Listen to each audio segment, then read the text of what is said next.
Pero bago tayo mag-pray, palakpak muna tayo ng ilang taon? 73. Okay, 1, 2, 3, go!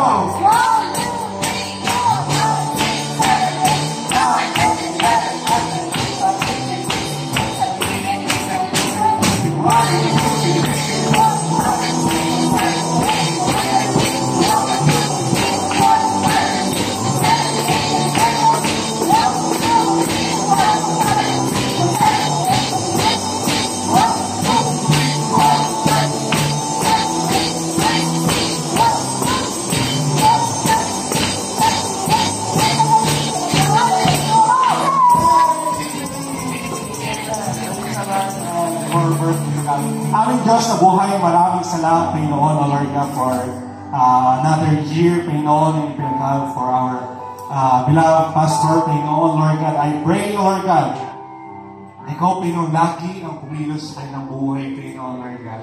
Dahil yung tanging mga salita, Panginoon, Lord, ang siyang maging may bikas nila, Panginoon, at gamitin niyo, Panginoon, ang aming buhay, Panginoon, to become a good example, to become an inspiration to other people, Panginoon. Patuloy niyo po silang pagkalooban, Panginoon, Lord God, ng karunungan, ng anointing at kalakasan na nanggagaling po sa iyo, Lord God. And we pray and speak blessing, O Lord God, and we speak healing, Panginoon, mula sa kanilang ulo hanggang sa kanilang talampakan, Panginoon, Lord God. I pray, Lord God, anumang, Panginoon, sickness, Panginoon, anumang, Panginoon, kanilang nararamdaman, Panginoon, Lord God, ay aming pong kinakasaw in the name of Jesus. But we pray, Lord God, for strength, for renewal of strength and healing, Panginoon, mula sa kanilang ulo hanggang sa kanilang talampakan, Panginoon, Lord God. And I pray, Lord God, for your anointing, Panginoon. Patuloy niyo po kami gamitin, hindi lang po sila, kundi pati kami, Panginoon, na kanilang pamilya, Panginoon, Lord God, ay gagamitin niyo, Panginoon, sa gawain ito, Lord God, na inyong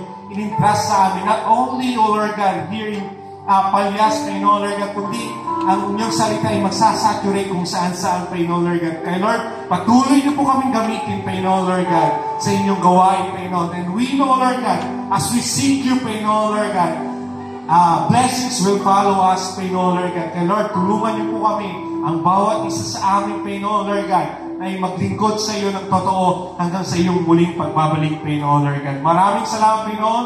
Ito po ang aming sabot na laging sa tayo pa ng Jesus. Amen and amen. Okay, so patuloy natin na i-ano tayo ang ating mga kamay. I-bless po natin si Pastor. O Diyos na banal, dakila at makapangyarihan sa lahat. Andito po, O Diyos, ang iyong lingkod, Panginoon. Dalangin po yan, Panginoon, na patuloy mo siyang gamitin, Panginoon, sa iyong ubasan, Panginoon, na marami pang kaluluwa ang madala niya sa iyong paanan. Dalangin mo, O Diyos, ang laging kalakasan niya para magawa pa niya, O Lord, ang iyong pinapagawa mo sa kanya, O Lord. Karunungan, kaalaman, ipagkakaloob mo sa kanya, O Lord. Anointing, empowerment, and strength, Panginoon, na sa araw-araw, sa lahat ng oras, O Diyos, siya ay malakas. Alisin mo, O Diyos, na kung minsan siya ay nangihina, O God. Dalangin pa, Panginoon, na patuloy mo siyang gamitin sa bawat tao makilala niya, Panginoon, na makilala ka, O Diyos, ng mga tao na bilang hari at tagapagligtas sila, Panginoon. Dalangin ko, Diyos, na patuloy niyang pangunahan ang iglesia nito hanggang sa banyaga, O God, na may karunungan, kaalaman, at gawin niya, O Diyos, ang nararapat na ikaw ay nalulugod sa kanyang buhay. Dalangin, Panginoon, mahabang buhay sa kanya, O God, at kalakasan lagi ng kanyang pisikal na pangatawan, karunungan, kaalaman na nagmumula sa iyo, God. Bless him mightily, O God. Dalangin ko, Diyos, patuloy mo, O Lord. Gawin ang kanyang pananampalataya, O Lord, sa iyo. Dalangin ko, Panginoon, ang mga miyembro, O Lord, na patuloy siya ipanalangin sa kanyang buhay.